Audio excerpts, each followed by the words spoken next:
आ रहल बा पावर स्टार पवन सिंह के टिकुलिया ये राजा जी। तो आप सबके बता दी कि ई गाना जौन की पावर स्टार पवन सिंह और शिवानी सिंह के आवाज में जौन की आ रहल बा वायरल भोजपुरी पर, जौना के म्यूजिक डायरेक्टर प्रियांशु सिंह और आप सबके बता दी कि एकर गीतकार रोशन सिंह विश्वास आ जाइए 5 के चल जाइए नाच के, जौन की रिलीज हो रहल बा 14 फरवरी के वायरल भोजपुरी के मेन यूट्यूब चैनल पर। तो आप सब जाइम 14 तारीख के बहुत सारा पावर स्टार पर प्यार दुलार देते रहें, काहे कि गीत बहुत ही बढ़िया बा, एकदम घरेलू, जैसे कि वो गीत रहे का कहा कि धनी हो सब धन, तो वही टाइप के गीत बा। तो आप सब 14 फरवरी के वैलेंटाइन डे सब छोड़ी फेंकी पावर स्टार के गीत जो आ रहल बा गीत के सुनी, बहुत सारा प्यार दुलार दी और ट्रेनिंग नंबर 1 पर गाना मंगाई। काल ही आवत है गीत वायरल भोजपुरी पर, तो काल जाई आगे जाई वायरल भोजपुरी के सब्सक्राइब करी और काल जाके गाना सुनी और पावर स्टार का ही लुक देखी,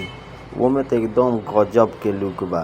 धनी हो सब धम जैसे प्यार दुलार देनी हो सही एकरो को देखे के बा, काहे कि अब लगन में बजाए के बा के पूरा। तो टिकुलिया ए जान पावर स्टार पवन सिंह के रिलीजिंग 14 फरवरी वायरल भोजपुरी पर आ रहल बा।